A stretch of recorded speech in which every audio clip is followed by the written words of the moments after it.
Aphorism 282 to 289. 282 aphorism of Organon.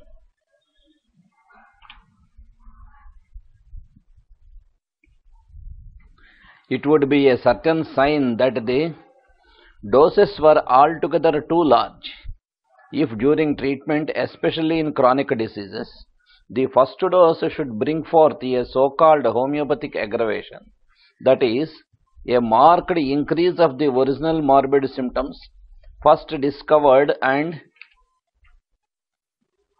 in the same way, every repeated dose, however modified somewhat by shaking before its administration, that is, more highly dynamized.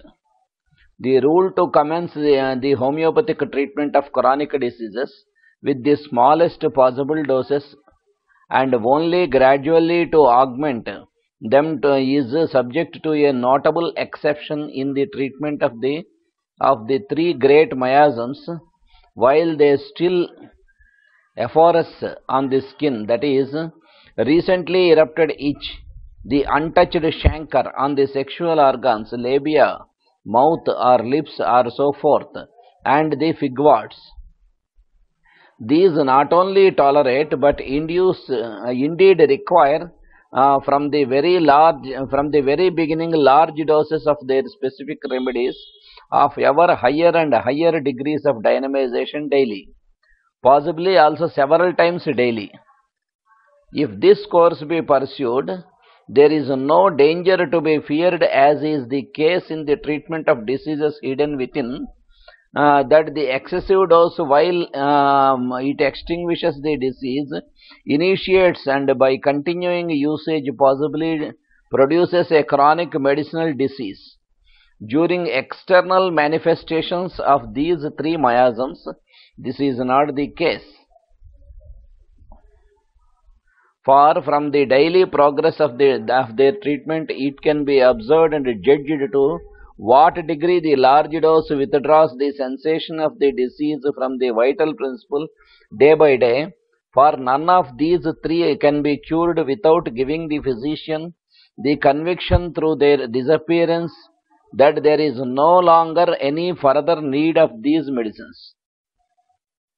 Since diseases in general are but dynamic attacks upon the life principle and nothing material, no materia peccans, as their basis, as the old school in its delusion has fabulated for 1,000 years and treated the sick accordingly to their ruin. There is also in these cases nothing material to take away, nothing to smear away, to burn, or tie or cut away, without making the patient endlessly sicker and more incurable. Chronic disease, part 1. Than he was before local treatment of these three miasms was instituted. The dynamic inimical principle exerting its influence upon the vital energy is the essence of these external signs of the inner malignant miasms that can be extinguished solely by the action of a homeopathic medicine upon the vital principle, which affects it in a similar but stronger manner, and thus extracts the sensation of internal and external spirit-like conceptual disease enemy in such a way that it no longer exists for the life principle, for the organism, and thus reveals the patient of his illness and he is cured. Experience, however, teaches that the itch plus its external manifestations as well as the chancre, together with the inner venereal miasm, can and must be cured only by means of specific medicines taken internally. But the figwarts, if they have existed for some time without treatment, have need for their perfect cure, the external application of their specific medicines as well as their internal use at the same time. Translation. వైద్యము జరుగుతున్నప్పుడు ముఖ్యముగా దీర్ఘవ్యాధులలో మొదటి మోతాదునకు సారూప్యోద్రేకము కనిపించి నైసర్గిక వ్యాధి లక్షణములన్నీ తాత్కాలికముగా హెచ్చినప్పుడు తరువాత మోతాదు వాడినప్పుడల్లా హెచ్చుతున్నప్పుడు మందు పరిమాణము చాలా ఎక్కువగా ఉన్నదని గ్రహింపవలెను.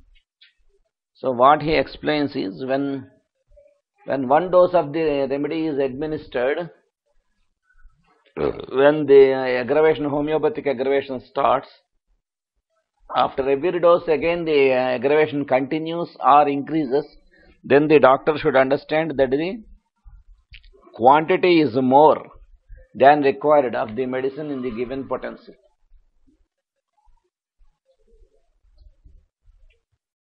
That he should understand. So he should reduce the quantity of the medicine. He should increase the quality. That means the potency is not the potency which he has given is not sufficient for the patient. It is not similar to the patient. So the next higher potency should be given.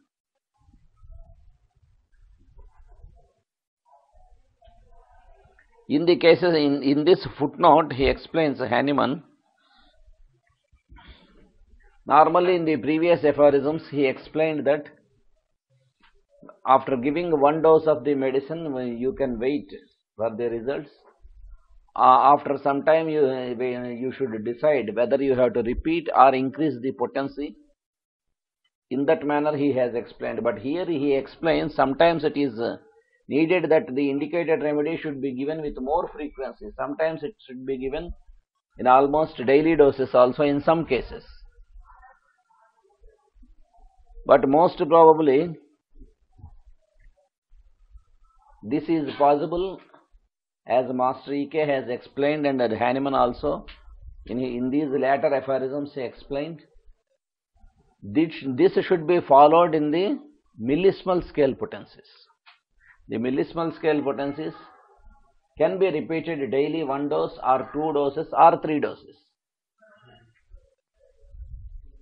Centesimal cannot be more frequently repeated, but the millisimal, 50 millisimal scale potency can be repeated. But of course, the 50 millisimal scale potency, to use the 50 millisimal scale potency, there is no perfect guidance except the guidance given by Dr. Hahnemann in his Organon. After that, there is no specific guidance how to use, in which potency we should use, for which type of symptoms, for which type of patients, which potency should be used and how many doses it should be used. Like that, there is no proper perfect guidance. As we have an approximate guidance by Kent and Elizabeth Wright for the centesimal scale potencies, how to select the potency from lower potency to higher potency depending upon the disease depth and in which plane it is the disease is. Depending upon that, we have to decide the potency. That was given in the chapter of posology. Like that, there is no perfect guidance for millisimal scale posology.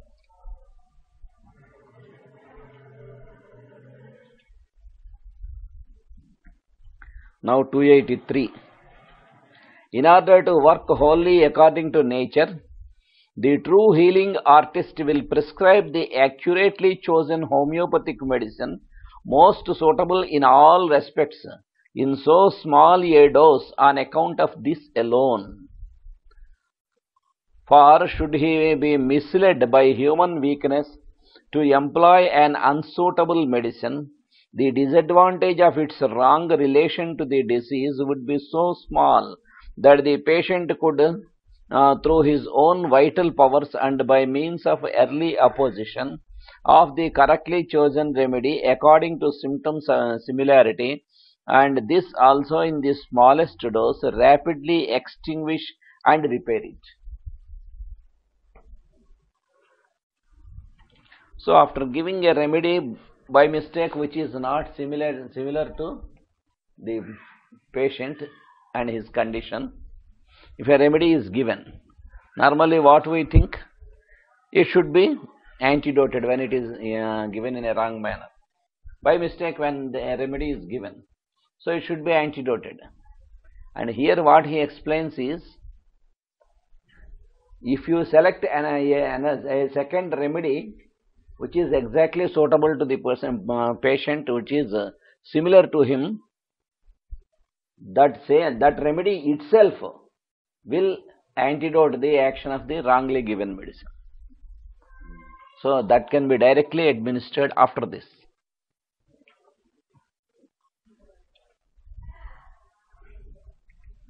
అందువలననే రోగి స్వభావమును అనుసరించి నిపుణుడైన వైద్యుడు వీలైనంత తక్కువ పరిమాణము గల మందుతోనే వైద్యము ప్రారంభించను.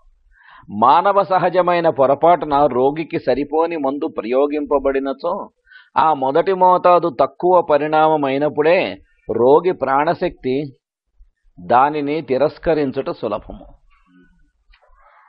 So what Master E.K. has translated this aphorism is, when a remedy, when the doctor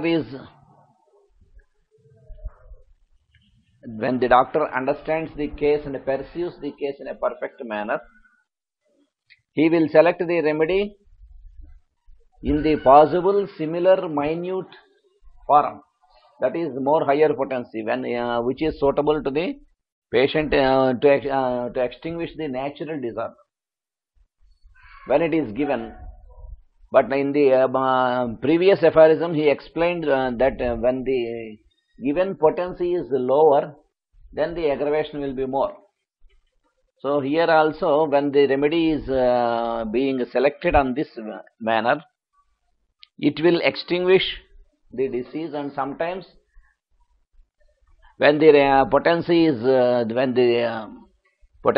smaller, then sometimes the vital force itself will neutralize when the vital force is strong, it itself will neutralize the bad effects, and sometimes the next given exact remedy will neutralize. 280. Aphorism 284.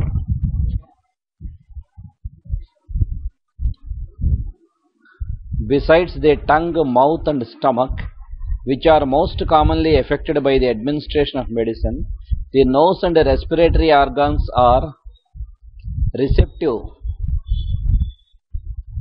of the action of medicines in fluid form by means of olfaction and inhalation through the mouth. But the whole remaining skin of the body, clothed with epidermis, is adapted to the action of medicinal solutions, especially if the inunction is connected with simultaneous internal administration. Footnote: the power of medicines acting upon the infant through the milk of the mother or wet nurse is wonderfully helpful. Every disease in a child yields to the rightly chosen homeopathic medicines given in moderate doses to the nursing mother, and so administered is more easily and certainly utilized by these new world citizens than is possible in later years. Since most infants usually have imparted to them sora through the milk of the nurse, if they do not already possess it through heredity from the mother, they may be at the same time protected antisorically by means of the milk of the nurse rendered medicinally in this manner. But the case of mothers in their first pregnancy by means of a mild antisoric treatment, especially with sulfur dynamizations prepared according to the directions in this edition aphorism 270, is indispensable in order to destroy the sora, that producer of most chronic diseases, which is given them hereditarily, destroy in both within themselves and in the fetus, thereby protecting posterity in advance. This is true of pregnant women thus treated. They have given birth to children usually more healthy and stronger, to the astonishment of everybody. A new confirmation of the great truth of the sora theory discovered by me. నాలుక, నోరు, జీర్ణకోశము మందు వాడుటకు తగిన ప్రదేశములు. Mesh గారి translation అది master ఈకే గారి translation. అట్లే నాసారంధ్రములు శ్వాసకోశము కూడా తగినవే.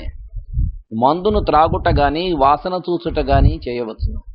ఇక చర్మముతో కప్పబడిన మిగిలిన దేహ భాగములు కూడా కషాయములను తైలాదులను మర్దించుటకు పనికివచ్చును.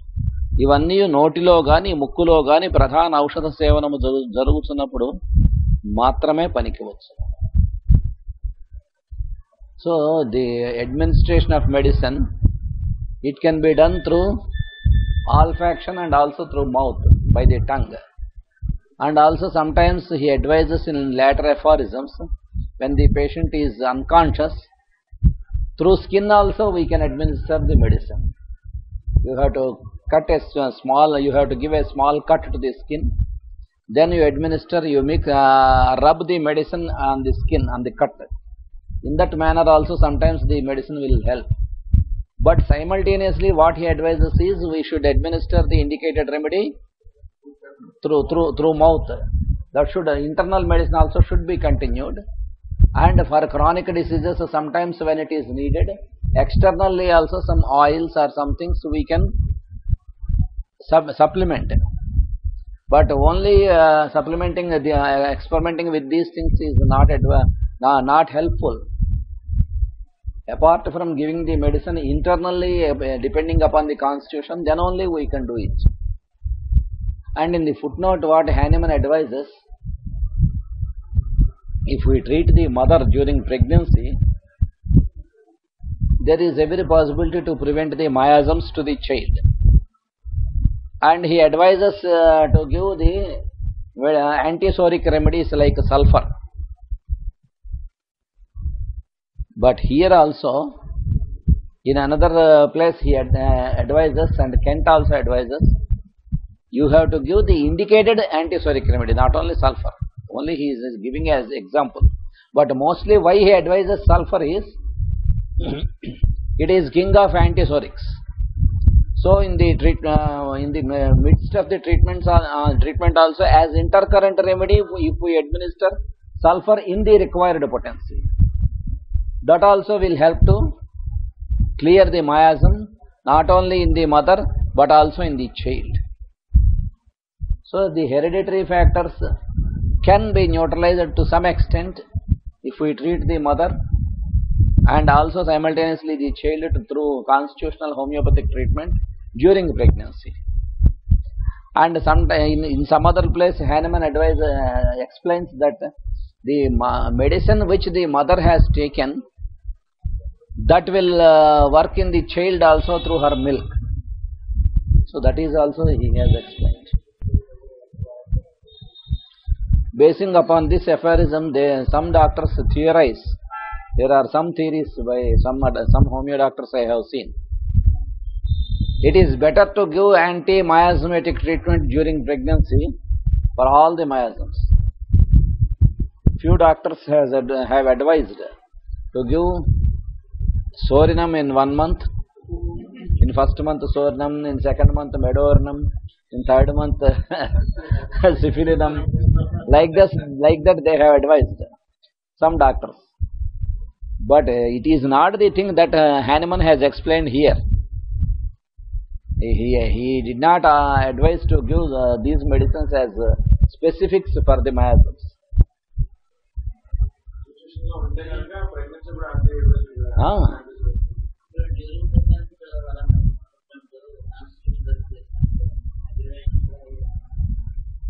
During pregnancy, when we give constitutional remedies, if we treat carefully, there won't be any aggravations. We should be careful in treating. We have to study the case, and also if necessary, we have to go through the laboratory tests also. Sometimes when there is much fall in hemoglobin, we have to supplement hemoglobin. Otherwise, when the hemoglobin is at very low level, sometimes the medicines, even though they are exactly selected and well selected, they will not give the required results.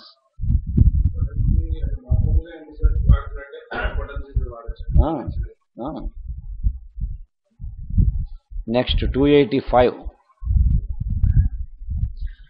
In this way, the cure of Very old diseases may be furthered by the physician applying externally, rubbing it in the back, arms, extremities, the same medicine he gives internally, and which showed itself curatively. In doing so, he must avoid parts subject to pain or spasm or skin eruption. He clearly explained. Sometimes there may be a need to apply the same medicine which we are giving internally, that should be applied externally also. The same potency, the same medicine. But while applying also, we should be careful that it should not be applied in the parts where there is pain or spasm or skin eruption. There we should not apply.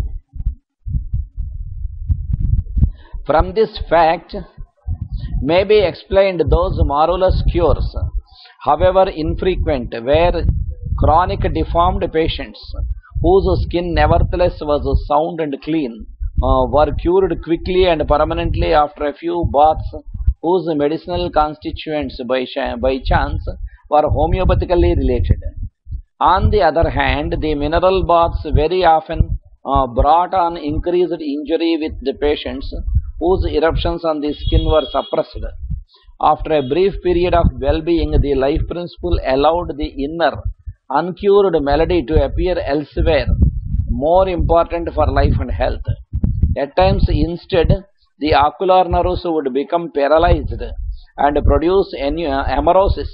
Sometimes the crystalline lens would become clouded, hearing lost, mania or suffocating asthma would follow, or an apoplexy would end the sufferings of the deluded patient. A fundamental principle of the homeopathic physician which distinguishes him from every physician of all other older schools is this, that he never employs for any patient a medicine whose effects on the healthy human has not previously been carefully proven and thus made known to him. Clearly he is explaining. He can administer the medicines which were proved on the healthy, which has very good proving on the healthy human beings. That medicine, with those medicines only he has to administer. But when he is not sure about the provings, when it is not proved on healthy people, he should not experiment with those medicines. When he is not sure of the action of the medicine which he is giving, he should not experiment. To prescribe for the sick on mere conjecture of some possible usefulness for some similar disease, or from hearsay that a remedy has helped in such and such conscious చాలా పురాతనముగా ఉన్న వ్యాధుల్లో ఇది ఉపకరిస్తుంది. అది కూడా నొప్పి, బాధ, అదురుడు, చర్మ వ్యాధి ఉన్న తావులందు మిగిలిన తావులందు మాత్రమే మర్దింపవలెను. వివరణము: సుదీర్ఘకాలము నుండి వాపులు నిలిచిపోయిన చోట సారూప్య ఔషధములు నొప్పి పెట్టకుండా రుద్దవచ్చును. అట్లే గాయములకు పైన మందు వాడవచ్చును, చర్మ వ్యాధులకు వాడరాదు. ఎముకల జబ్బులు, కీళ్ల జబ్బులు మున్నగు తావులందు కూడా నొప్పి ఉన్న చోట మర్దింపక దాని చుట్టుబట్టులలో సౌమ్యముగా మందును రుద్దవచ్చు. కీళ్ల నొప్పులు, ఎముకల జబ్బులు, కీళ్ల నొప్పులు అంతే. So in those places, not in skin diseases, but in these chronic cases, for example, an arthritic patient is there, chronic arthritis patient, or in cases of injuries, in those cases we can apply external medicine also. If necessary, the same medicine which has been given internally, that can be applied in a gentle manner.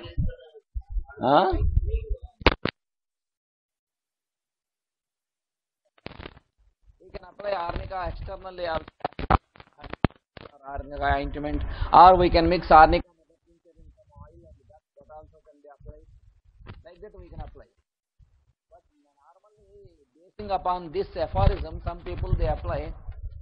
When graphitis is being given internally, they will advise the person to apply graphitis ointment to the skin disease. When sulfur has been given internally, they advise sulfur ointment to be applied externally for the skin disease. But he has clearly warned it should not be done in skin diseases. Hanuman has warned it should not be given. For example, a polio person is there. A deformed person is there. Sometimes in rheumatoid arthritis, deformities will form. Sometimes the deformity may be acute, prepared with those oils. For example, our MST, Marth Sanjeevani Tailam. That will help a lot. Like this we can give. In one patient, they are getting partial improvement with our oil. So I have prescribed MST and in 100 ml MST to Arnica mustard. That patient is getting very good result.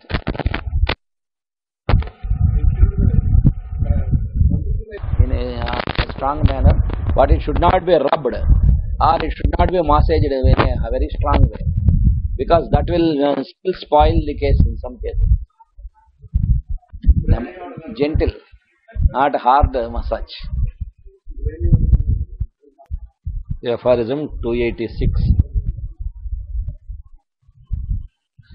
The dynamic force of mineral magnets, electricity and galvanism act no less powerfully upon our life principle, and they are not less homeopathic than the properly so-called medicines which neutralize disease by taking them through the mouth or by rubbing them on the skin or by olfaction. There may be diseases, especially diseases of sensibility and irritability, abnormal sensations and involuntary muscular movements, which may be cured by those means. But the more certain way of applying the last two as well as that of the so-called electromagnetic machine lies still very much in the dark to make homeopathic use of them. So far, both electricity and galvanism have been used only for palliation to the great damage of the sick. The positive, pure action of both upon the healthy human body have until the present time been but little tested.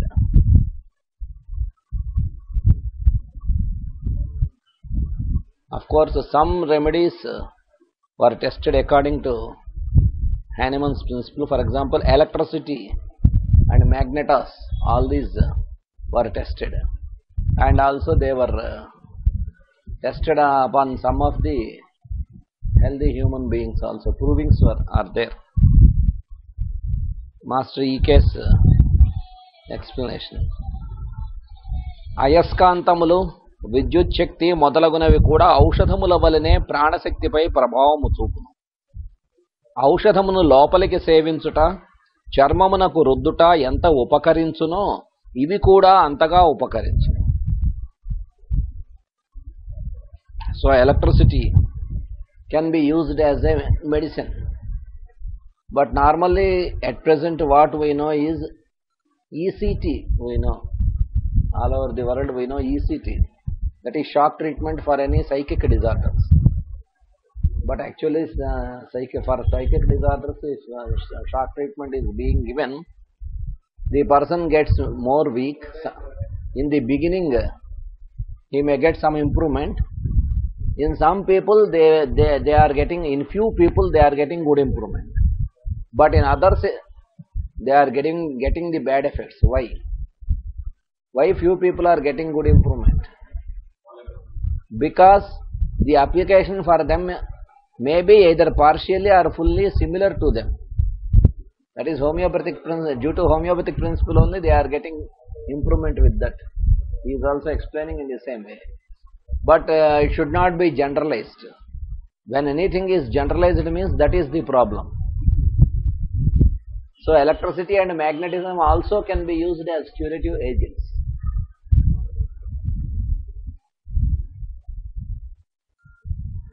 ఉద్రేకములకును చేతన బాధలకు అనుభవ వికారములకు వశము తప్పి జరుగునట్టి కండరముల కదలికలు మున్నగునవి కల రోగములకు వీనితో నివారణము చేయు ఆవశ్యకత కూడా ఉండవచ్చు. Sometimes in the diseases where the muscles will have twitchings of very much severe character, sometimes they may need the medicines like this. And some people who are more aggressive and in more aggravated form of their disease, they may also need these medicines. కానీ ఈ విధానములను విద్యుదయస్కాంత యంత్రములను వాడు విధానములను సారూప్యముగా వినియోగించుట ఇంకనూ గమనికకు రాని స్థితి యందే ఉన్నది. ఇంతవరకును విద్యుత్ శక్తి తాత్కాలికోపశమనకు మాత్రమే వాడబడుతున్నది. Till now, the medicinal application of electricity and magnetism are not completely explained and observed, only partially in some cases. Still much of it is in darkness. For example, we have used the homeopathic electricity, that is electricitas, in some people who are having more bone pains, more joint pains and more suffering, shock like pains. They will be having electric shock like pains. Though we administer many diseases, many remedies, they will act temporarily, but complete relief will not be there. In those cases, when electricitas is being used, those patients got a very good improvement after electricitas. And in one cancer case also, I think it was throat cancer case. It was a given up case in all places. It was meddled with surgery and also radium treatment. Everything was over, and she was declared that she will not live for more than few months. She came to Master E.K. It was in around 1980 or 81 or 82 in one of our centers, Kakinada.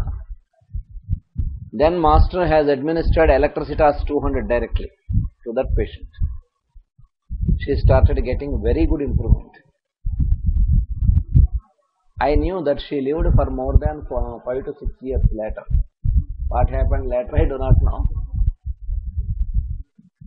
With only electricitas, we could give electricitas 200. First he started with 30 and later Master gave 200, and we had continued electricitas 200 with a long gap, that is one dose for every 5 to 6 months. Yes. And later 1M also, 1 or 2 doses we had administered. She got very good improvement. The swelling around the throat was completely subsided, and she could eat well. She put on weight. Strength was there. She was able to come from her village every month and take the medicines.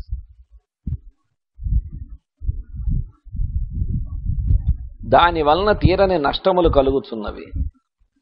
వీని ప్రభావము ఎంతవరకు ఆరోగ్యవంతుని దేహముపై పరిశీలన చేయబడక మాటుపడి ఉన్నది. Why the applications of electricity and magnetism are responding in some people and not responding in all people means because they are not exactly proved homeopathically. That is, on healthy human beings, those remedies are not completely proved. Because of that reason only, in some patients only they are getting improvement. వివరణము. Allopathy విధానమున తలనొప్పి, కీళ్లనొప్పులు, పక్షవాతము, గ్రంథులు, కణుతులు, ఎముకల కురుపులు మున్నగు వాని యందు విద్యుత్ శక్తి వాడబడుతున్నది. Normally in allopathy they use for polio also, for paralysis also, electrical stimulations they advise. In some cases we observe some improvement, somewhat improvement. అట్లే అల్ట్రావైలెట్ కిరణములు, ఇన్ఫ్రారెడ్ కిరణములు, గామా కిరణములు, ఎక్స్రే, రేడియం, కొబాల్ట్ మున్నగు పద్ధతులు కూడా అలోపతిలో వాడబడతాయి. Cobalt treatment, radium treatment, and also many types of these treatments, radioactive substances. With those treatments, they are giving in some cases. వీటి వలన బాగుబడి బ్రతికి బట్ట కట్టిన వాడు వైద్య చరిత్రలో లేడని నొక్కి చెప్పుట అపరాధము కాదు.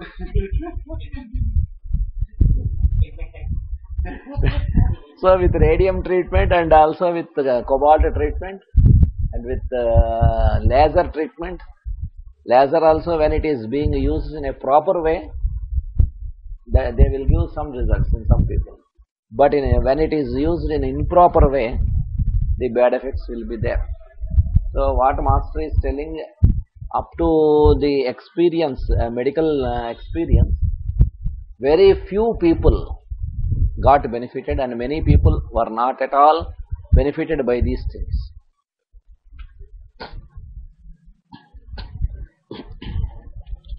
ఈ చికిత్సల పాలబడిన వారు వికలాంగులు, నిరంతర బాధాపీడితులు, అల్పాయుష్కులను అయి కృషించి నశించుచున్నారు. So some people, some percentage of people after these treatments, their constitution is unable to react for other systems of medicines also. Prior to that, they were getting good improvement with other systems, for example, homeopathy or Ayurveda, any system. But after these treatments, that sensitivity is also being lost. We have observed in some people. ఈ చికిత్సలు పొందిన వెనుక ఎట్టి ఔషధమును, ఏ ప్రక్రియలను పనిచేయని స్థితి వెంటనే ఏర్పడదు. దుర్మరణమే శరణ్యము.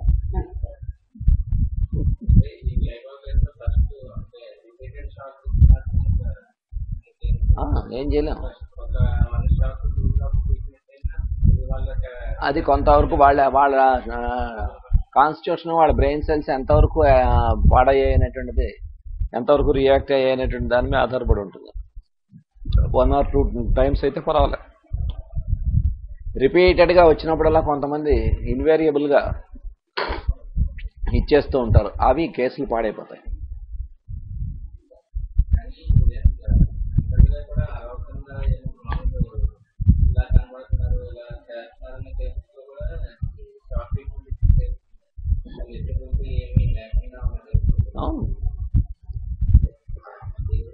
ఊరికే నేను చూశాను, ఒకళ్ళిద్దరు సైకాట్రిస్ట్ నేను చూశాను. ప్రాబ్లం అది ఏమిటో తెలియదు, మామూలుగా అలా ఎవడో చేయడు డాక్టర్స్, కానీ అలాంటి వాళ్ళని కూడా చూశాను. నాకు ఆలోచనలు ఎక్కువగా వస్తున్నాయండి, కంట్రోల్ చేసుకోలేకపోతున్నా అన్నవాడికి కూడా షాక్స్ ఇచ్చిన వాళ్ళని చూసాను, ఒకరిద్దరు డాక్టర్. మరి ఆ డాక్టర్స్లో ఏమైనా ప్రాబ్లం ఉందేమో తెలియదు, కానీ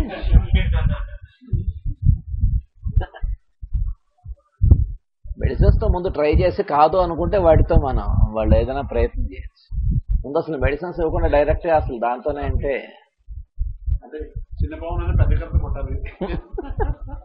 ఇప్పుడు క్యాన్సర్ కేసెస్లో కూడా చాలా కేసెస్లో చూస్తున్నాం. రేడియం ట్రీట్మెంట్, కీమోథెరపీ ఇచ్చిన తర్వాత వచ్చినటువంటి బ్యాడ్ ఎఫెక్ట్స్తో సఫర్ అవుతున్న వాళ్ళని చాలామందిని చూస్తున్నాం. దాంతోనే వాళ్ళు బాగా ఎమాసియేట్ అయిపోయి వాళ్ళు పాడైపోయి కేసు అంతా పోతున్న వాళ్ళు చాలామంది చూస్తున్నాం. ఫార్చునేట్గా అటువంటి కేసుల్లో కూడా హోమియోపతికి రెస్పాండ్ అయిన వాళ్ళు బాగానే బట్టకట్టి తిరుగుతున్నారు. Even after chemotherapy, people who are getting bad effects of radium treatment and chemotherapy in cancer malignant cases, gradually they emaciate and also they will be getting more suffering, more pains, and they will die. In those cases who had responded wonderfully for homeopathy, they are getting very good improvement, and sometimes their life is being postponed to many years also. Of course, according to Master E.K., when once there is cancer on the physical plane, Master E.K., Hahnemann and Kent, they have explained, when a person gets cancer on the physical plane, there won't be complete cure. Palliation, it may be successful palliation for many years also. Maybe 5 years, 10 years, 20 years. Also that is called only palliation, not complete cure.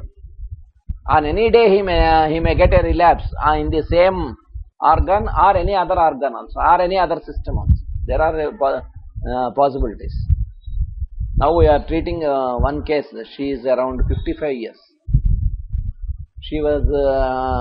She had been treated with chemotherapy and also radium treatment for malignancy. There were secondaries also. For that also she was treated, but the bad effects she could not withstand. She came here. Fortunately, why she is getting very good improvement means, fortunately at that stage also she was having very strong mental symptoms. That is the positive thing there. Normally at that stage the mental symptoms will disappear, which indicates the incurability of the case. But fortunately in that lady the mental symptoms were very strong. She was very hypochondriac. There was much fear. Apart from the real disease and suffering, she was explaining, she was feeling, she was fearing very much. Basing upon all these symptoms and also physical symptoms, I have started the case with Arnica 1M. In the first month itself, she got improvement. Now she is in our treatment for the last 2.5 to 3 years. After Arnica 1M, 3 or 4 doses, I have given 10M. Now on the second dose or third dose of Arnica 10M, she is very well. She is not having any of those symptoms. The mental symptoms are also better. The fear and hypochondriasis are better. Every month she will be phoning. She will be telling I am better. She will be sending her son. He will collect the medicine and going away. Fortunately, she was having all the strong mental symptoms even at that time. But we cannot call it a complete cure, even though she is better, very much better. According to Master and also Hahnemann, we can call it a successful postponement. But not cure. చాలా మంది ఒక కామశక్తిలో చూపిన వైపు breast cancer వచ్చేసి 15 years ఇది treat చేస్తున్నాం. ఎందుకు ఒక case, there was one lady who came to Master in 1970 or 71, even before that, 1969 or 68. She was diagnosed as having advanced breast cancer. That doctor had advised her to get mastectomy, removal of breast. She came to Master. He said, no, you do not undergo any treatment, I will treat you. Later she had survived for more than 30 years. For more than 30 years she survived. And she used to tell the doctors who had diagnosed her as cancer, some of those doctors, they got cancer and also they... For joke she was telling like that.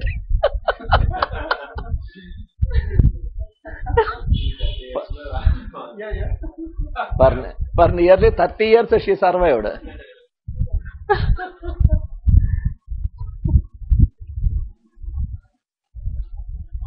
We can immediately advertise that we have cured cancer wonderfully, because she had lived for 30 years means definitely everyone will believe. But internally we should remember, according to the seers, that it is definitely a postpone.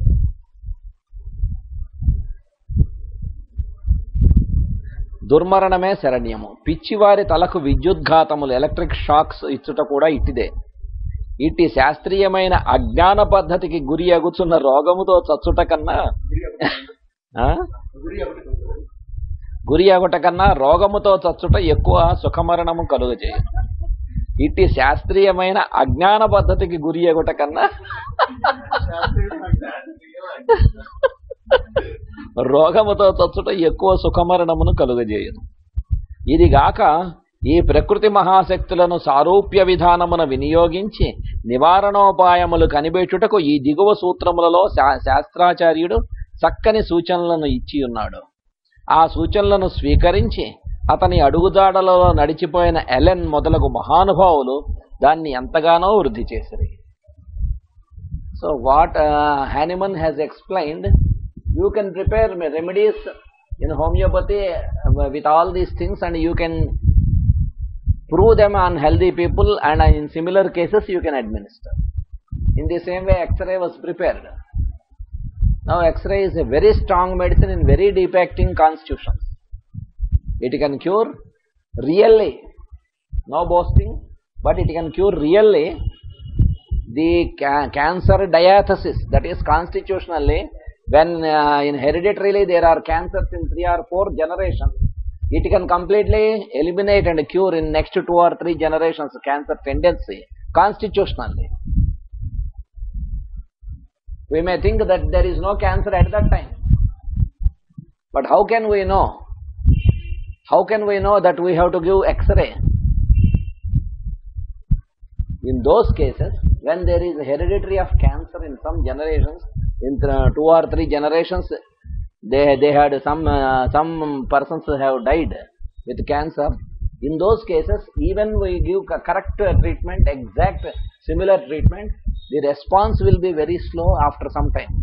No response will be there even by indicated remedies. Then definitely we have to administer X-ray. Otherwise, in 1 or 2 years, definitely they will have cancer. In that way, miasmatically and constitutionally, X-ray will completely neutralize the cancer diathesis. That is, constitutionally it will cure the cancer tendency. How is it possible? How he could prepare X-ray means the method he has given. And also, Master has given X-ray almost as a specific remedy for the disease which is having no medicine in the world till now. Pseudomuscular atrophy and dystrophy for the children. Even today there is no medicine in any other system. Only in homeopathy in some cases we could cure.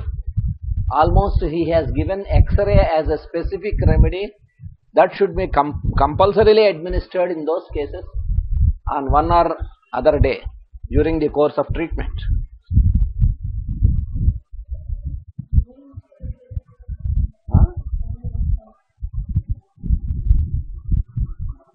So the followers of Hahnemann like Allen, they could understand the method from Hahnemann and they have prepared the medicines like వారి తపస్సు వలన ఎలక్ట్రిసిటాస్, మ్యాగ్నెటాస్, x ray, uranium మొదలగు మహౌషధములు నిరూపింపబడి గుణ నిర్ణయముతో materia మెడికాతో వాడవలసిన విధానములో నేటికి సంసిద్ధములై ఉన్నాయి.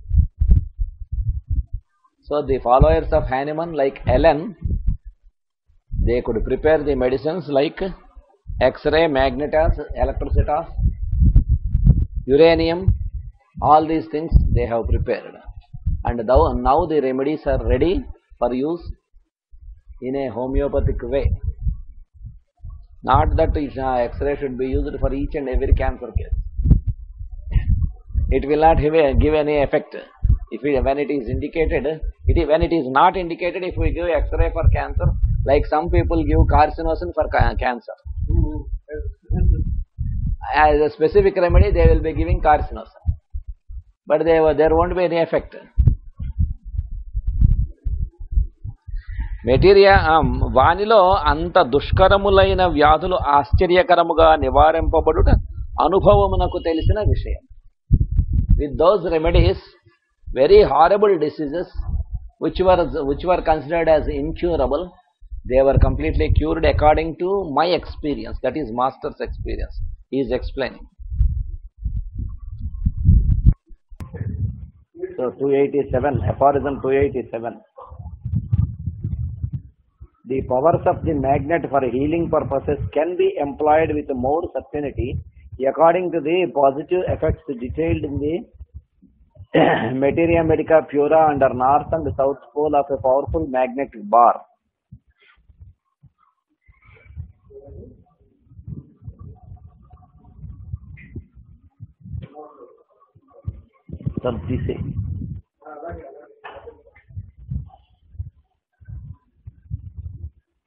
Though both poles are alike powerful, they nevertheless oppose each other in the manner of their respective action. The doses may be modified by the length of time to contact, time of contact with one or the other pole, according as the symptoms of either north or south pole are indicated. As antidote to a too violent action, the application of a plate of polished zinc will suffice.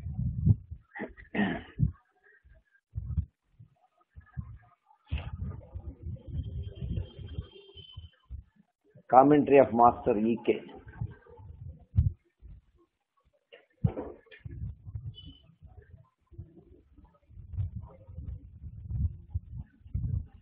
అయస్కాంతం యొక్క వ్యాధి నివారణ శక్తులు నేను రచించిన materia medica ప్యూరా అను గ్రంథమున సాకల్యముగా నిరూపించబడింది. అయస్కాంతం యొక్క ఉత్తర ధ్రువ లక్షణములను దక్షిణ ధ్రువ లక్షణములను వేరువేరుగా నిరూపించబడింది. So magnetic therapy, magnetotherapy, we come across in some cases magnetotherapy. But here Hahnemann explains this in proving the symptoms are different for the South Pole and North Pole also. Even though we think that we can use magnet in the same way, it is not correct. Only with the proving of magnetic poles, the medicines prepared from magnetic poles under the homeopathic proving, we will be able to know that the effects are different from South and North Pole. ఈ రెండు ధ్రువములను సమాన బలము కలిగియే అయినను ప్రభావము చూపుటయందు మాత్రము పరస్పర విరుద్ధ లక్షణములు కలిగి ఉన్నవి. Even though both the poles are of same strength, the proving they show are different completely. Sometimes opposite actions are also there. ఉత్తర దక్షిణ ధ్రువములు వేదనా సముదాయములను అనుసరించి కావలసిన ధ్రువమును స్పర్శ కలిగించి స్పర్శకాలము యొక్క దీర్ఘతను బట్టి మోతాదులుగా వాడవచ్చు. దీని చికిత్సా ప్రభావము తీవ్రత ఎక్కువైనచో నున్నని తుత్తునాగపు రేకును జింక్ ప్లేట్ స్పృశింపజేసినచో తగ్గింపవచ్చు. So he is advising while administering the medicine and also the poles in the course of treatment, if the force is more, the antidotal thing also he has explained. Aphorism 288. I find it yet necessary to allude here to animal magnetism, as it is termed, or rather mesmerism, as it should be called in deference to Mesmer, its first founder, which differs so much in its nature from all other therapeutic agents. This curative force, often so stupidly denied and disdained for a century, acts in different ways. It is a marvelous, priceless gift of God to mankind, by means of which the strong will of a well-intentioned person upon a sick one by contact, and even without this, even at some distance, can bring the vital energy of the healthy mesmerizer endowed with this power into another person dynamically, just as one of the poles of a powerful magnetic rod under a bar of steel. Upon a bar of steel, it acts in part by replacing in the sick, whose vital force within the organism is deficient here and there, in part also in other parts where the vital force has accumulated too much and keeps up irritating nervous disorders, it turns it aside, diminishes and distributes it equally, and in general extinguishes the morbid condition of the life principle of the patient, and substitutes in its place the normal of the mesmerist, acting powerfully upon him. For instance, old ulcers, amaurosis, paralysis of single organs, and so forth. Many rapid apparent cures performed in all ages by mesmerizers endowed with great natural power belong to this class. The effect of communicated human power upon the whole human organism was most brilliantly shown in the resuscitation of persons who had lain sometime apparently dead by the most powerful sympathetic will of a man in full vigor of vital energy. And of this kind of resurrection, history records many undeniable examples. If the mesmerizing person of either sex, capable at the same time of a good-natured enthusiasm, even its degeneration into bigotry, fanaticism, mysticism, or philanthropic dreaming, will be empowered all the more with this philanthropic self-sacrificing performance, to direct exclusively the power of his commanding goodwill to the recipient requiring his help, and at the same time to concentrate these, he may at times perform apparent miracles. Footnotes. Especially of one of such persons of whom there are not many, who along with great kindness of disposition and perfect bodily powers possesses but a very moderate desire for sexual intercourse, which it would give him very little trouble wholly to suppress, in whom consequently all the fine vital spirits that would otherwise be employed in the preparation of the semen are ready to be communicated to others by touching them and powerfully exerting the will. Some powerful mesmerizers with whom I have become acquainted had all this peculiar character.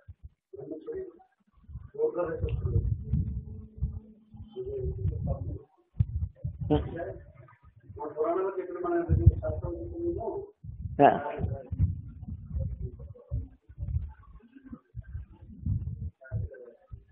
Master E.K.'s explanation. ఇతట జీవ సమ్మోహన శక్తి గూర్చి కొంచెము ప్రసంగించు సందర్భము ఉన్నది. దీనినే mesmerism అనియు వ్యవహరింతురు. దీనిని స్థాపించిన వారు మెస్మర్.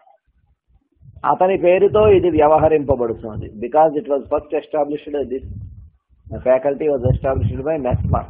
He could recognise. ఇది మిగిలిన వ్యాధి నివారణ సాధనముల కన్నా విలక్షణమైనది. ఒక శతాబ్దము పాటు దీనిని హేళన చేసిన వారును, ఇట్టి శక్తియే లేదని వాదించిన వారును కూడా కొందరు బుద్ధిహీనులు colour. Even though they proved that the power is there, with the willpower they can cure, even though they have proved, there are some people who thought that it is only a superstition. They did not believe for some time. ఈ శక్తి అనేక విధములుగా పనిచేయును. ఇది ఆశ్చర్యకరమైన శక్తి. ఇది నరజాతికి భగవంతుడు ప్రసాదించిన అమూల్య బహుమతి. With this force, with this energy we can utilize in many aspects. This is a boon for the humans by God.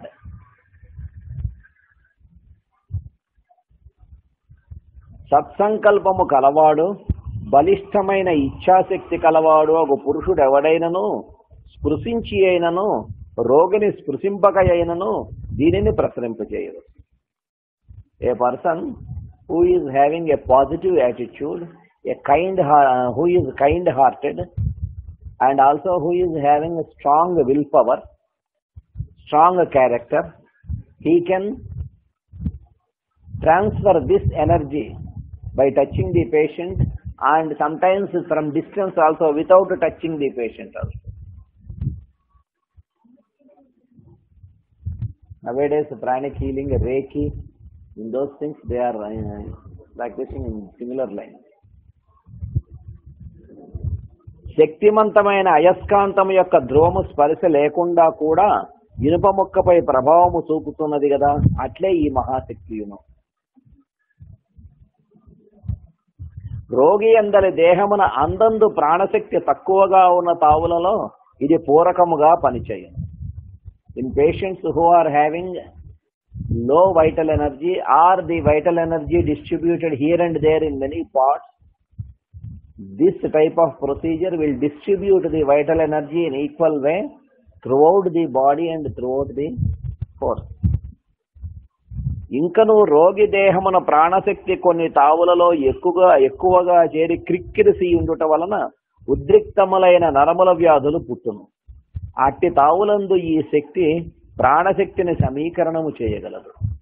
In some places, in some patients, where this type of life energy is there, which is accumulated in much at one area in a more forcible way, then the person suffers from nervous disorder because of the congestion of the energy at one place. So that energy can be distributed throughout and that congestion can be relieved. Then the person will be relieved from the nervous disorder.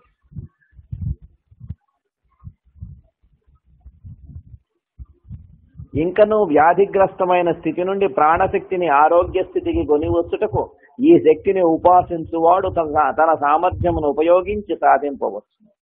చాలా కాలము నుండి నయముగాని వ్రణములు, గడ్డలు, పక్షవాతము ఒక్కొక్క అవయవ భాగమునందు ఉన్నప్పుడు దీనిని ఉపయోగించి నివారణ చేయవచ్చు. Even the physical disorders he is explaining. Chronic ulcers which are not being cured by any treatment, and also paralysis, and sometimes chronic abscesses, they also can be cured when this type of energy is used and when this process is conducted on the patient. యుగ యుగములలో తమ నైసర్గిక సంకల్ప బలముతో వ్యాధులను నివారణ చేసిన మహానుభావులు ఇట్టివారే. So in many centuries and in many ages, where the blessed souls, just by touching the people, they got healed. We are having many instances, many stories. It is the same. అనురాగపూరితమైన సంకల్పముతో ఆరోగ్య సంపన్నుడు, శక్తిమంతుడు అగువాడు ఈ సరళ శక్తిని తన నుండి ఇంకొక దేహము సరళ శక్తి కదా,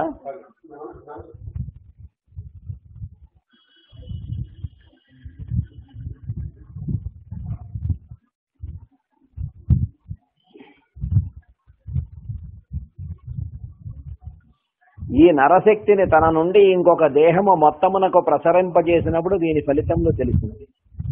చనిపోయిన స్థితి వలె కలిగించు స్థితిలో కొంతకాలము ఉన్నవారు దీనిచే బ్రతికింపబడేది.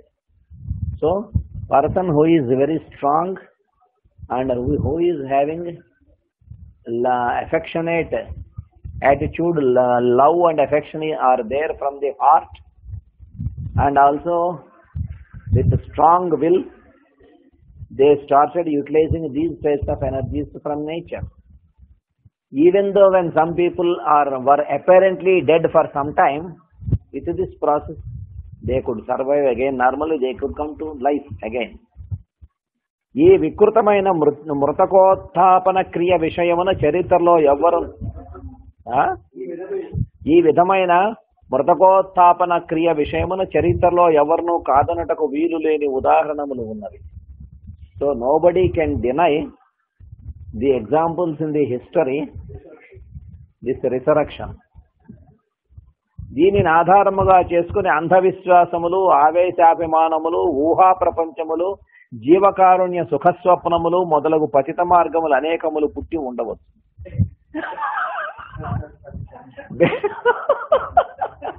So basing upon this the original energy and real energy, there may be many types of emotional nature and also false theories they might have propagated, because when there is one energy or one positive thing is there, when people are unable to practice in the same way, for example, they should have more rituals living, and also affection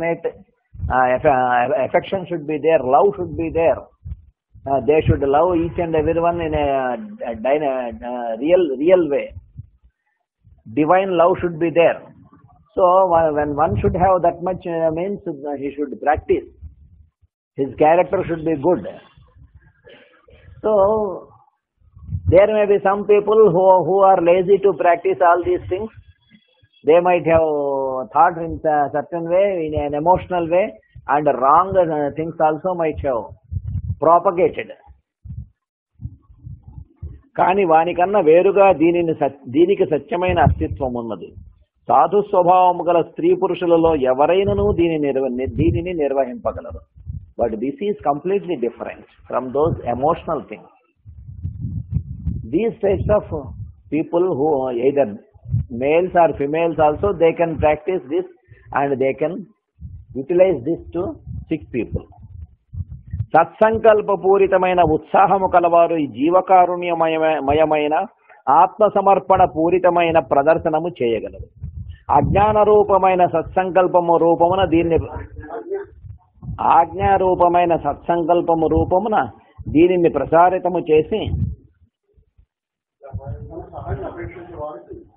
ప్రసారితము చేసి తన సహాయమును అపేక్షించు వారికి సంక్రమింపజేయగలరు. మహిమలు అని చెప్పదగిన ఫలితములను కూడా వీరు తమ శక్తి కేంద్రీకరణము చేసి సిద్ధింపజేయగలరు. వివరణము: విశ్వప్రేమను దైవముగా తెలిపి ఆత్మ సాధన చేయు వారికి సహజముగా కొన్ని లక్షణములు సిద్ధించును. ఇది తెలిసా?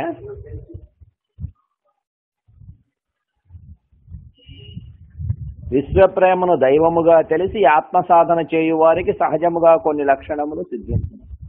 So when divine love is known as God, and when they practice these things, they will have certain things without their knowledge also they can attain.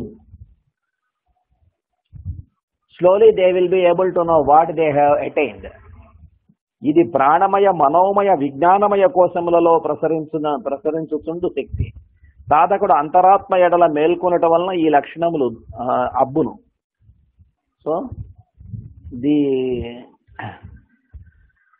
the practice should be inner side, not outer side. Soul living, that means the practice should be towards the soul. Slowly he should be able to realize. In this way, vital, mental and also buddhic planes, in these buddhic planes also he will be able to know. He can awaken in those planes, and he will be able to know and also impress others with these things. అట్టి వారి దర్శన స్పర్శన సంభాషణ సహవాసములను ఆశీర్వచనముల వలన ఎదుటివారి ప్రాణమయాది కోసములు వీలైనంత వరకు చక్కబడుచున్నట్టు జరుగును. So when those people, in the presence of those people, with their touch, with their presence, with their talking, people are able to know, people are getting healed, will be getting healed in all planes. అప్పుడు వారిలోని లోపములు కూడా సర్దుకొనుతుంది. Without their knowledge, in their presence, slowly the defects in the person, they will also will be neutralized. దానిలో ఒక భాగముగా వారి వ్యాధులు కూడా నివారణము. ఇది భారతదేశమున యుగముల తరబడి పరిచితమైన విషయం. So in India and this was known to many ages. దీని అస్తిత్వము తెల్లవారు గుర్తించినప్పటి నుండి దీని వినియోగ ప్రయత్నములు జరిగినవి. ఈ మార్గము స్థాపించినది మెస్మర్ అను శాస్త్రజ్ఞుడు కనుక దీనికి మెస్మరిజం అని పేరు వచ్చింది. In white races, it was known for the first time by Mesmer. So this method is called Mesmerism. But prior to that, in India, since many ages, many yugas, it was known and practiced. విషయము క్రొత్తది కనుక చాలా మంది మొట్టమొదట హేళన చేస్తారు. Because it was a new approach, new method. In the beginning, many people, they could not understand, they could not comprehend, but at the same time they talked in a negative way about these things. శాస్త్రజ్ఞులు అన్నబడే భౌతికవాదులు సంకుచిత దృష్టితో ఇది అసత్యమని వాదించారు. So the scientists, physical scientists, they have who consider only physical matters, they discussed and they have decided that it was untrue, this type of method. పూర్వ శతాబ్దములలో యేసుక్రీస్తు అతని సమకాలికుడు Apollonius మున్నగు వారు ఈ విషయమున అప్రయత్న సిద్ధములకు మహిమలు చూపిరి. Jesus Christ and Apollonius, they have shown these types of things for many people. వీరిలో ఎవరిను పాశ్చాత్యులు కాకపోవుట చేత ఈ విద్య చాలా కాలము వారి బుర్రలకు ఎక్కలేదు. సకలమును దర్శింపగల హ్యానిమన్ మానవ జాతిపై తనకు గల అపార భూతదయ వలన ఈ శక్తిని పొంది వినియోగించి వ్యాధులను నివారించిన అనుభవమున ఈ సూత్రములను రచించారు. So even though they have shown Lord Christ and also Apollonius, even though they have shown in many people, nobody could practice and nobody could understand and nobody could give in theory, in books. Only Hahnemann, after a long time, he could know, he could understand, he could practice, he could perceive, and he could give in Organon through his books. ఇది ప్రాణశక్తి వలన నిర్వహింపబడుననియు రోగమందలి ప్రాణమయ కోశముపై ప్రభావము కలిగి ఉండుటచే వ్యాధి నివారణకు కూడా వాడవచ్చుననియు స్థాపించారు. Because the method which he had given homeopathy, it is based upon vital force. This method is also based upon the vital force. Then he said, with this method also this method also can be utilized to cure the diseases. The vital force, the vital energy through space, it can be transferred to the vital plane of the disease, and in that way the diseases can be cured. That he has established and explained. కురుపులు మున్నగు వానియందు ప్రాణప్రసారము క్రిక్కిరిసి ఉండుట జరుగును. In chronic ulcers and chronic abscesses, the life force will be stagnated at one place, completely congested vital force. దానిని సంకల్పముతో సరిచేయవచ్చునని వివరించి ఉన్నాడు. With thought suggestion and thought power, it can be transferred to other places and it can be distributed. In that way they can be healed. That he has established, Hahnemann. ఈ సందర్భమున నివారణ చేయువాడు తన దేహమందలి ప్రాణశక్తిని వినియోగించవలనని వివరించను. ఇది కూడా ఒక పద్ధతి అయినను సరియైన పద్ధతి కాదు. So the healer, he should utilize the vital force from his body, from his constitution. That was explained. But here master is explaining that is not a proper method, he is telling. దీనివల్ల వైద్యుడు క్రమముగా ప్రాణశక్తిని కోల్పోయి దుర్బలుడగును. What happens with this way? After some time, after healing some people, after one or a few months, after 1 or 2 years, the healer gradually emaciates. He will become weak because his vital energy is getting exhausted. వ్యాధులు కూడా కలుగును. He will be affected with the diseases. ఇది కాక మరి ఒక పద్ధతి ఉన్నది. There is another method that master is explaining. రోగి అందలి శరీర భాగములను స్మరించుతూ వానిలోని దైవాంశను వాని ప్రాణశక్తికి అందుబాటులోనికి తెచ్చుట. There is another method. We can touch the patient and we can pray the Lord consciousness in that patient, and also we can pray that the Lord consciousness to distribute the same life force to him also through this healer. ఈ పద్ధతిలో రోగిని కూడా దేవుని మూర్తులలో ఒకరుగా ధ్యానించడం నేర్చుకోవాలి. So the healer should understand, and also he should see that in that patient also he should see the divine. Then he should see the God consciousness that he should experience. Then only it will be possible. ఈ పద్ధతిలో వ్యాధుల నివారణము కాగా వైద్యుని శక్తి క్షీణింపదు, నానాటికి వృద్ధి పొందును. With this method what happens? The healer will not get exhausted. His vital forces will not reduce. He will not become weak. He will not become diseased. Day by day, instead day by day, his vital force gets increased. He will become more healthy. He will become more energetic. So this is the right way. Master, he is explaining.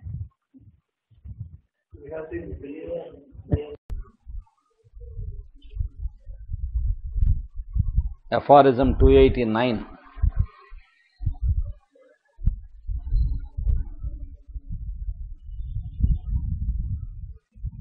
All the above mentioned methods of practicing mesmerism depend upon an influx of more or less vital force into the patient, and hence are termed positive mesmerism.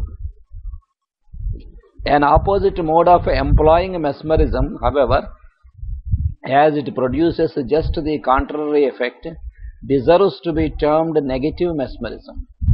To this belong the pauses which are used to rouse from the somnambulic sleep, as also 289 చదవాలి 89 88 దాకా చదివాం మనం 89.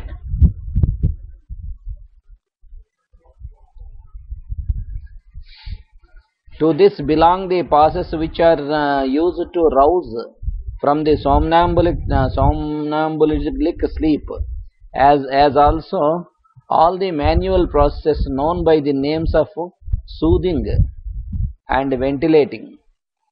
This discharge by means of negative mesmerism of the vital force accumulated to excess in individual parts of the system of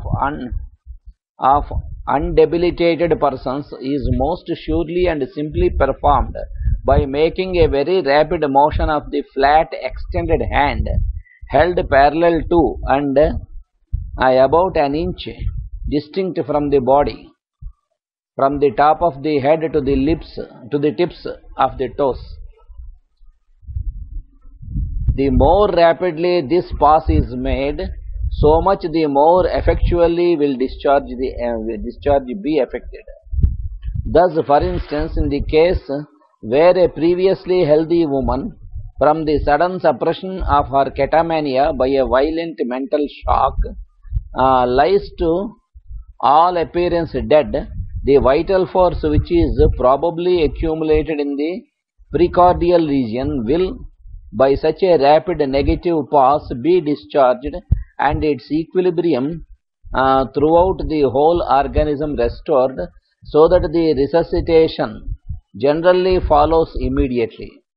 In like manner, a gentle, less rapid negative pass diminishes the excessive restlessness and sleeplessness accompanied with anxiety, sometimes produced in very irritable person by a too powerful positive pass. In irritable person, when the positive pass, he is explaining positive mesmerism and negative mesmerism.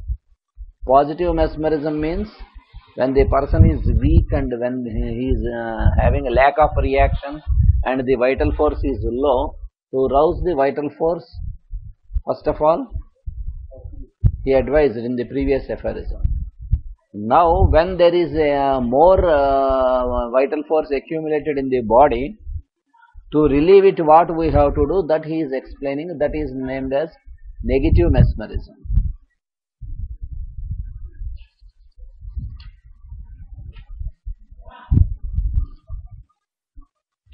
When I here speak of the decided and certain curative power of positive mesmerism, I most assuredly do not mean that abuse of it, where by repeated passes of this kind, continued for half an hour or a whole hour at a time, and even day after day, performed on weak, nervous patients, that monstrous revolution of the whole human system is effected, which is termed somnambulism, wherein the human being is ravished from the world of sense and seems to belong more to the world of spirits, a highly unnatural and dangerous state, by means of which it has not infrequently been attempted to cure chronic diseases. So when this negative mesmerism is applied in a very strong manner and a very horrible manner, it results into somnambulism. It is a well-known rule that a person who is either to be positively or negatively mesmerized should not wear silk on any part of the body. It is a well-known rule that a person who is either to be positively or negatively mesmerized should not wear silk on any part of the body. Hence, a negative pass, especially if it be very rapid, is extremely injurious to a delicate person affected with a chronic ailment and deficient in vital force.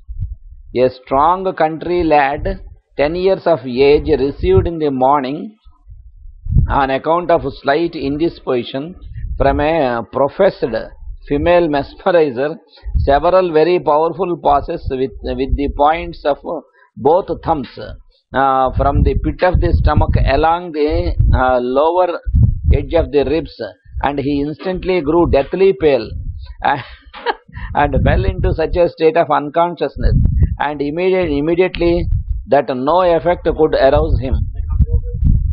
Immobility that no effect could arouse him, and he has almost given up for dead.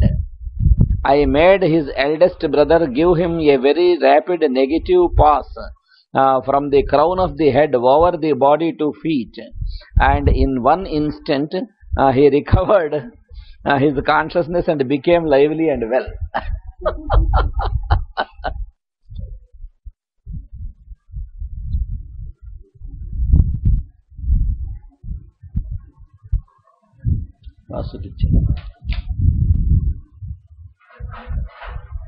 So now the translation of Master E.K.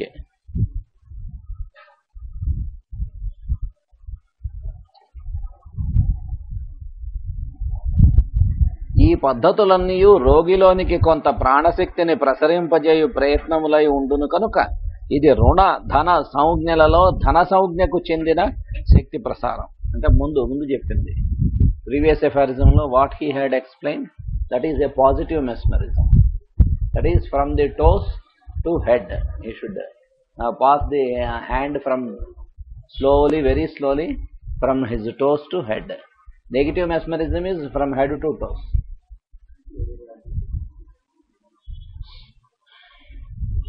ఇది కాక రుణ సంజ్ఞకు చెందిన దానిని కూడా గమనించవచ్చును. ఇది మొదటి దానికి వ్యుత్క్రమమైన లక్షణములు కలది అయి దానికి వ్యతిరేకములైన ఫలితములను పుట్టించును.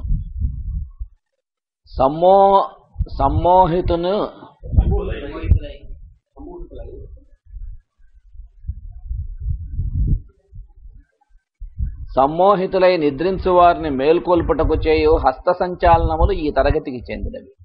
ఇంకను దీవించుట, శుభాశంసనము చేయుట మొదలగునవి కూడా ఈ తరగతికి చెందును. ఇట్లు చేయుట నీరసము చెందని రోగుల విషయమును పనికివచ్చు. వారి దేహమును కొన్ని ప్రాంతములందు క్రిక్కిరిసిన ప్రాణశక్తిని వెలువరించుట ఈ రుణ సంజ్ఞ పద్ధతిలో జరుగును.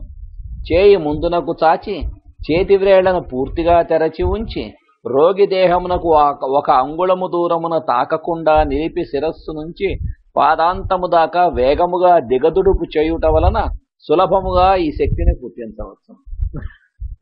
ఇలాగ ఫుల్గా తెరిచించి పైనుంచి హెడ్ నుంచి ఫీట్ వరకు 1 foot హైట్లో.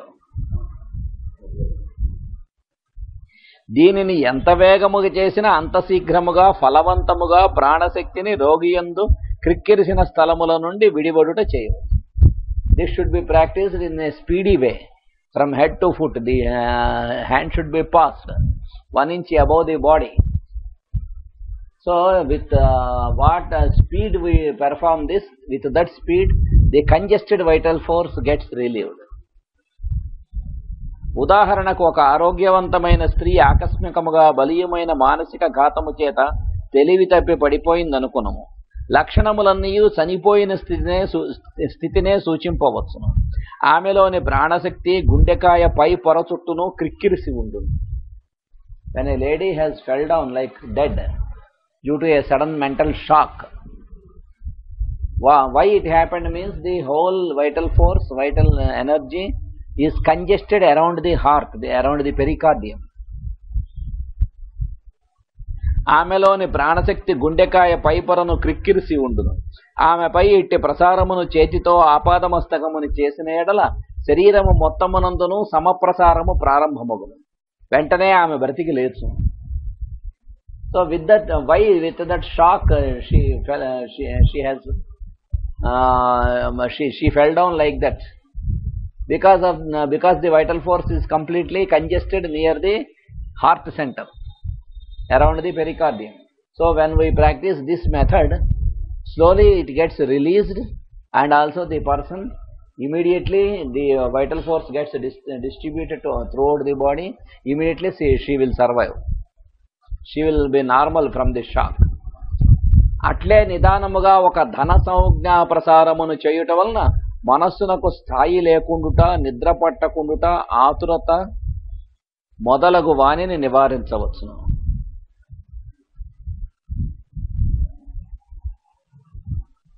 With positive, this is negative mesmerism. With one positive mesmerism, the anxiety, sleeplessness, they can be completely cured. He can be completely cured from those things with one positive mesmerism. ఈ లక్షణములు ధన సంజ్ఞ ప్రసారమునందలి ఆధిక్యము వలన కలిగిన వారికి కూడా రుణ సంజ్ఞ ప్రసారము వలన నివారించవచ్చు. If by positive mesmerism, even though after the disease the patient has been cured, if these symptoms are left behind, that is sleeplessness and anxiety, because of the strong positive mesmerism, then also if we apply negative mesmerism, they can be neutralized. వివరణము. వైద్యుని నుండి రోగిలోనికి ప్రాణశక్తి ప్రసరింపజేయుట ధన సంజ్ఞ, transmitting. రోగి యందలి ప్రాణశక్తిని వెలుపలకు మేల్కొల్పుట రుణ సంజ్ఞ, receiving. ఈ రెండు పద్ధతులలో దేనిని ఎప్పుడు వాడవలెనో వివరించుతున్నాడు. రోగి యందు, so through the doctor, through the healer, when the vital force enters into the patient, then it is called positive mesmerism. And when the vital force is being adjusted in the patient, which is congested, that is called negative mesmerism. That he is explaining. ఈ రెండు పద్ధతుల్లో దేన్ని ఎప్పుడు వాడవలనో వివరించుతున్నాడు. రోగి యందు నీరసము, ప్రాణశక్తి తక్కువగుట అతని బాధలకు కారణమైనప్పుడు అతనిలోనికి శక్తిని పంపవలను గనుక ధన సంజ్ఞ పద్ధతిలో శక్తిని పంపవలను. When there is much weakness and prostration in the patient due to lack of vital energy, then the positive mesmerism should be applied. నీరసము లేనప్పుడు ఆకస్మిక కారణముల వలన సంభవించిన ఆపదలలో రోగి యందలి ప్రాణశక్తిని మేల్కొల్పవలను కనుక రుణ సంజ్ఞ పద్ధతిని ఉపయోగించాలి. Without weakness, if there are any disturbances in the person, then the negative mesmerism should be applied. ఇంకొక విశేషము కూడా చెప్పబడినది. ధన సంజ్ఞ పద్ధతిని వాడినప్పుడు వైద్యుడు రోగిని స్పృశింపవలెను. While applying the positive mesmerism, the patient should be touched by the healer. He should pass his hand slowly from toes to head, and his hand should touch the patient.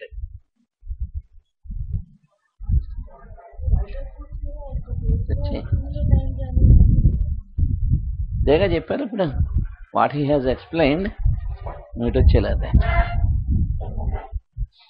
ఆ రకంగా ఉండడం అనేటువంటిదే ఎక్కువగా అక్యూములేట్ అయిందని అర్థం. షాక్లో పడిపోయింది. ఆ షాక్లో పడిపోయిందని ఎలా ఎక్స్ప్లెయిన్ చేస్తావు? షాక్ వచ్చింది కాబట్టి పడిపోయింది. షాక్ వస్తే పడిపోవాలనే ఉంది, ఎందుకు పడిపోయింది? ఆ మొత్తం వైటల్ ఫోర్స్ అంతా ఎక్కడ షాక్ వచ్చినా ఆ ఏరియాలో మొత్తం చేరిపోయింది. అది ఎక్కువైపోవడం వల్ల పడిపోయింది. అదే ఆయన చెప్పాడు, నేను పైన చెప్పాడు. దాన్ని రిలీజ్ చేయమన్నాడు.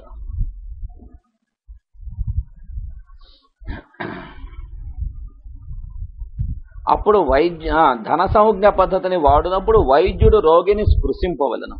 అప్పుడు వైద్యుని నుండి రోగిలోనికి ప్రాణశక్తి ప్రసరించింది. ఇది అయస్కాంతముతో ఇనుప ముక్కను తాకుట వంటిది. So in positive mesmerism he should touch the patient. That is practicing making an iron piece like a magnet, converting the iron piece into a magnet by rubbing the iron piece with a magnet.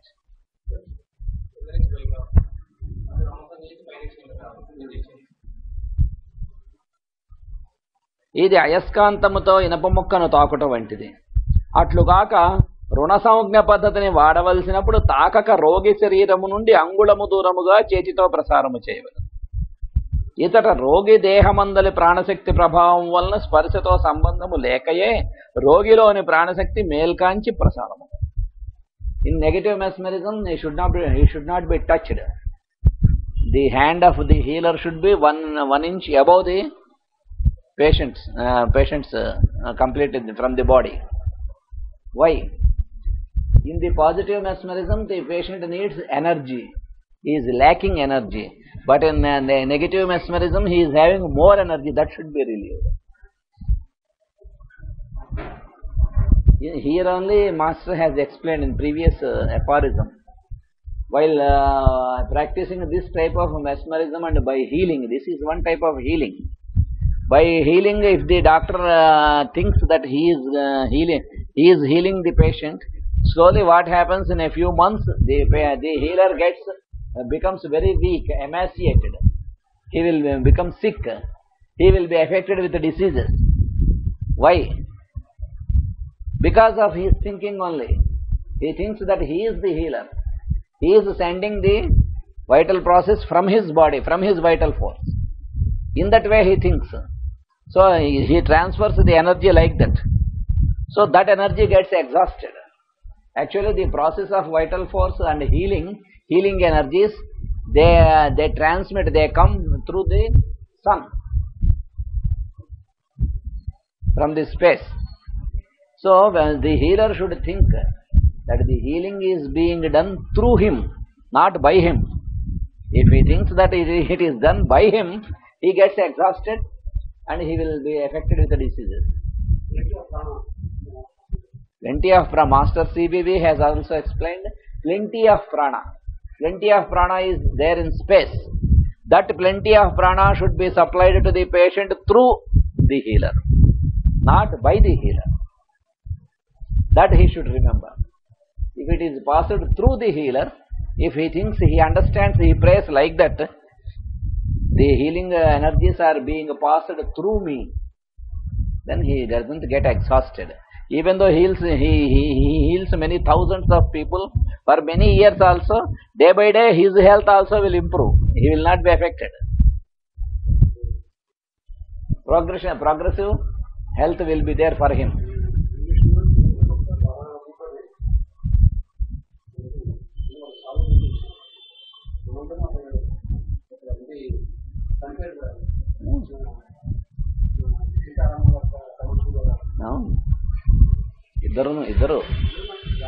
ఇద్దరు దాంట్లో వాళ్ళకి జరిగింది ఏంటంటే వాళ్ళిద్దరికేను ఒక ఆయన master CBB గారి ఇచ్చినటువంటి ఇవి మొదలుపెట్టాడు కోర్సెస్. ఆ కోర్సు రాంగ్ డైరెక్షన్ అంటే ఆ కోర్సెస్ ఇవ్వడం అనేటువంటిది ఒకటి చాలదు. ఇచ్చిన తర్వాత ఏదైనా బ్యాడ్ ఎఫెక్ట్స్ వస్తే వాటిని బ్రహ్మాస్త్రం ఇస్తే దాన్ని ఉపసంహరించడం ఎలా చేతవ్వాలో, అలాగే ఇది కూడా ఇస్తే దీన్ని ఉపసంహరించడం చేతనవ్వాలి. ఎందుకంటే ఎనర్జీస్ని ఆ ఎనర్జీస్ లోపల స్టోర్ అవ్వడం కష్టం. వాటిని మళ్ళీ ఇదిగో ఇలాగే డిస్ట్రిబ్యూట్ చేయాలి. అది చేత కాకపోతే ఏమన్నా దాన్ని కమర్షియలైజ్ చేస్తే అలాగే అవుతుంది.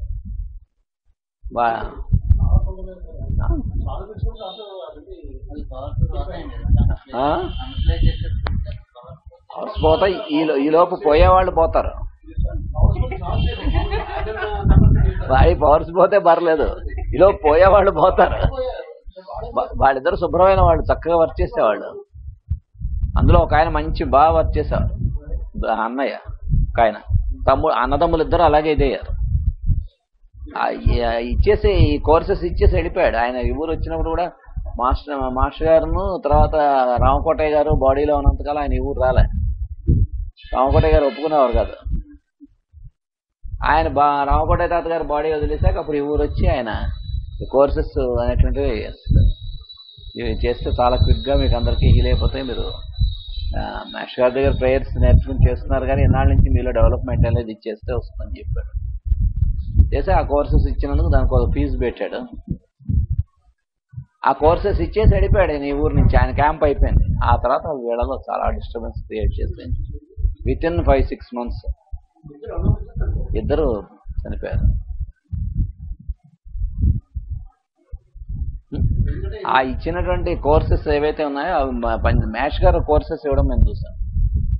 గుంటూరులో ఉన్నప్పుడు ఈ ఊళ్ళో చేయలే మ్యాష్ గారు. ఈ ఊళ్ళో చాలా తక్కువ మందికి చేశారు. గుంటూరులో చాలా మందికి మ్యాష్ గారు కోర్సు ప్రాక్టీస్ చేయించారు.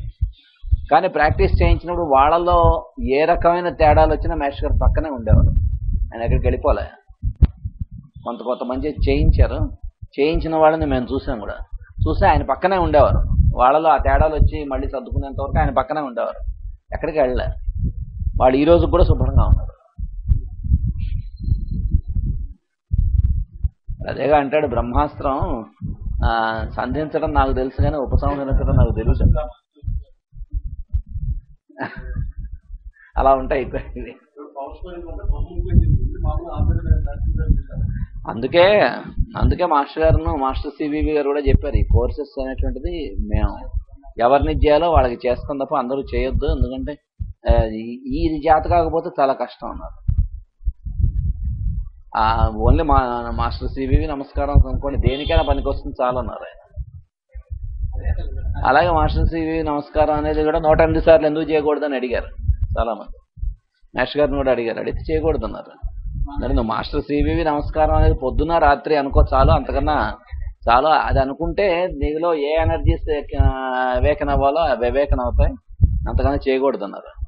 అతి తెలివిగా వాళ్ళు ఇంకా అడిగారు, మరి రామకోట తాత గారు రోజుకి అన్నిసార్లు ప్రేయర్ చేస్తారు, ఎవరొస్తే వాళ్ళకి చేయించేస్తారు, మరి ఆయన ఎందుకు చేస్తున్నారని అడిగారు.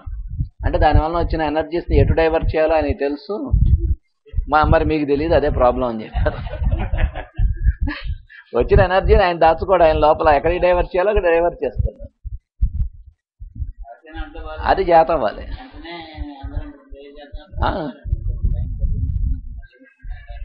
The same thing is being was recommended by Master CVV in his prayers. He had given some courses which were named as courses, some practices. But only when Master CVV was there physically, then he advised some people to practice courses, and wherever there was any adverse effect, he could neutralize. In similar manner, Master E.K. also, he had given some courses when he was residing in Guntur, and he was there physically till the person was completely free from. If he got any bad effects, he was able to neutralize. All these things are based upon these things only. So because of that only, in last years, Master CVV advised all his disciples not to practice these courses. Only you pray Master CVV Namaskaram twice. So Master EK and our Ramakota Tatagara, the great old man, they used to practice chant and do prayer every 1 hour for every patient. Then somebody asked the Master, why he is chanting daily? Why we can't do Master CVV's mantra 108 times? So the forces you cannot bear. The energies you can't bear. Your body cannot bear the energies. So you should not practice. The healers can bear, because they will not be stagnated in them. They will be distributed to the people who are in need. So they can practice. ఇతట రోగి దేహమందలి ప్రాణశక్తి యొక్క ప్రభావము వలన స్పర్శతో సంబంధము లేకయే రోగిలోని ప్రాణశక్తి మేల్కాంచి ప్రసారమగును. ఇందు ఆశ్చర్యపడవలసిన విషయం ఏమీ లేదు. We need not get surprised, because in positive mesmerism the patient needs more energy, so by touch only we have to pass. In negative mesmerism the patient is having more energy, so we need not touch. With a distance we can practice, so we need not get surprised because of this process. దూరదూరముగా కూర్చుండి సంభాషించుకొనుచున్న ఇద్దరి నడుమ జరుగునట్టు అభిప్రాయముల ప్రేరేపణము ఇట్టిదే. ఇది మనకు పరిచితము కనుక ఆశ్చర్యపడము. We can observe 2 people are talking with each other with some distance also. How they are practicing? They are able to understand, they are able to talk. How is it taking place? Because automatically we are accustomed to it, we are not getting surprised. But it is also same process. Master is explaining. సంభాషణ లేకుండా కూడా మొగములు చూసుకుని ఎదుటివారిలోని అయస్కాంత శక్తి వికారములైన ఇష్టాయిష్టములను రాగద్వేషములను బట్టి మొగము ముడుచుకొనుట Vikasam anduta jarutunnadi kada. In some places, even without talking, by seeing the faces of other person, we are able to, one is able to understand the other's feelings. So with that understanding, whether he should talk with them or not, he should converse them or not, or to change the moods, that they are practicing, even without talking. How is it going on? That master is explaining. ఈ ప్రభావముననే తెలిసి శిక్షణ పొంది క్రమమును అనుసరించి వాడినతో ఇతడ శాస్త్రకారుడు చెప్పిన రోగ నివారణ సిద్ధించు. So unconsciously we are doing all these things, but when we practice consciously, we can utilize these same forces for healing also. That he is explaining. Anyone, the same energies, the same process which we are doing daily, but unconsciously we are doing. We are not at all conscious about it. For example, we are not conscious that we are breathing. When we know that we are breathing, when there is a difficulty for breathing, for example asthma or bronchitis, then only we can know that. For the first time we can know that we are breathing. Till that time we do not know. Conscious breathing is named as asthma. Similarly, heartbeat, we do not know that our heart is beating. When we know, when there is a palpitation, then we can know. Like that, these energies also we are daily practicing, we are continuously doing. Without light also, how we are able to recognize one another? With voice, how you are able to differentiate the voices? All these are the energies, the same type of energies, but we are not conscious about the process. What Hanuman is explaining, what Master is explaining is, we should do them consciously. Then we can do these types of miracles that they are explaining.